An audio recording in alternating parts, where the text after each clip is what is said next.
Караванда жеке ишкердин үйүнө ок атуучу куралдар менен аскердик формада кирип карактагандар кармалды. Алар УКМКнын атайын операциясы жүрүп жатканын айтып, кадимки укук коргоо органдарындай түр көрсөтүшкөн. Анткени ишкер акча алмаштыруучу жай иштетет. Кирип келген каракчыларга үй ээлери каршылык көрсөтө алышкан эмес. Солдатский формада эки киши кирип келди биринчи. Экөөсү эле кирип келди. Анан сразу эле жаңгарда кымылдабай эле отургула бизге ушундай тапшырык келген, Ташиевден, Бишкектен келди ушундай тапшырык. Азыр бардык незаконный валюта менен иш кылган адамдарды үйүн тынтуу кылтабыз деди. Азыр бардык валютчиктердин үйүндө бизге ошогон ишчилер бар деп ушундай деди.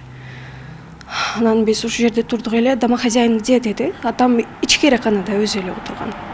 Анан атамдын алдына бирөөсү кирип кетти, бирөөсү биз менен калды.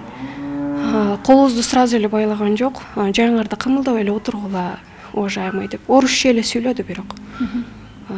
Бул учурда үйдө 61 жаштагы үй бүлө башчысы, анын кызы, келини жана башка коноктор болгон. Көп өтпөй кол салгандар үй бүлө мүчөлөрүн бир жерге байлап, баалуу буюмдарын талап кыла баштаган. Алар үйесин ур токмокко алып, үйдөн сейфти таап ачууга аракет кылышкан. Бирок ал ишке ашпай, накталай акча жана 6 телефонду алып чыгып кетишкен. Ушундай болуп атат, биз валютчиктерди текшерип атабыз эже деди эле. Апам все равно паникада болду. Анан алар сейфтин үстүндө акча турган 10 000 сом. Ошол акчаны алганын атам көргөн экен. Анан бир-эки нерселерди тынтып, ошол үйдө тынтып салышканын апам көргөндөн кийин апам мага документтериңерди көрсөткүлө деди. Биз документ сураш вообще немеде жок. Текшерүү документин бериле деди. Апам документтериңерди биринчи көрсөткүлө, кимсиңер өзү деди эле. Документтерди алар көрсөткөн жок. Апама дагы түртүштүбү, апамды билбейбиз, биз көргөн жокпуз. Добуштар эле угулду. Жанында оружиялар бар экен аларда. Апама дагы, наверное, оружиясын көрсөттү, жөн эле отуруң деп.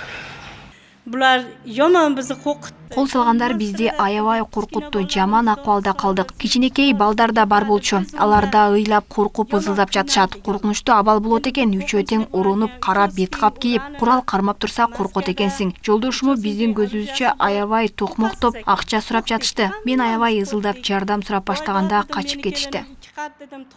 Из жашырып кеткен кылмышка шектүү эки жаран Бишкек шаарынан 2 күндөн соң кармалган. Шектүүлөрдүн бири үйү күрөөгө коюлуп, ири суммадагы акча керек болгондугун негиз кылат. Үйдүн банкка өтүп кетип, ошол кредиттен айдан ошол деме болуп калды.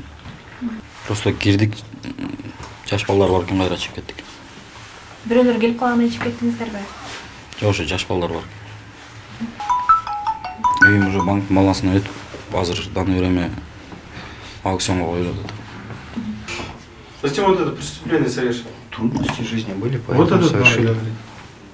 Кылмышка шектелип кармалгандардын бири Казакстандын жараны, мурда оор беренелер менен соттолгону аныкталган. Алар ишкерди узак убакыт күзөтүп уюштурушканы белгилүү болду. Ал эми бул кылмышка шектүү 3-чү жаран чет өлкөгө качууга үлгүргөн. Окуя болгон жерден карактап, эми аялы чыкчакты үлгүргөн акчалар бул 10 000 сом менен үй бүлө мүчөлөрүнүн жана өзүнүн баягы үйесинин 6 телефон, кол телефонун алып кетишкен. Возможность ошол гана болгон да. Эгерде көбүрөөк убакыт болгондо, может баягы сейфти дагы талкалап кирип алып чыгып кеткени даярдык көрүшкөн булар. Ошого даярдык көрүп келишкендиги бирден бир далилдери катары булардын ошол кара чүмбөт кийингендери, даярданганы, военный форманы кийингендери, ок атыш куралдары көтөрүп киргендери, үчөөндө тең болгон ок атыш куралдарчы. Одан сырткары бычак ошолор менен кирип алып туруп, ушул каракчылык действияларды кылып качып кетишкен. Учурда тоноочулукка тиешеси бар башка адамдарды кармоо боюнча чаралар көрүлүп, тергөө иши жүргүзүлүүдө. Эске салсак, Ош облусунун аймагында жыл баштан бери тоноо боюнча 69 кылмыш ишинин бети ачылган. Алмагүдерке Байгызы, Шахрух Иминжанов, Ош ТВ.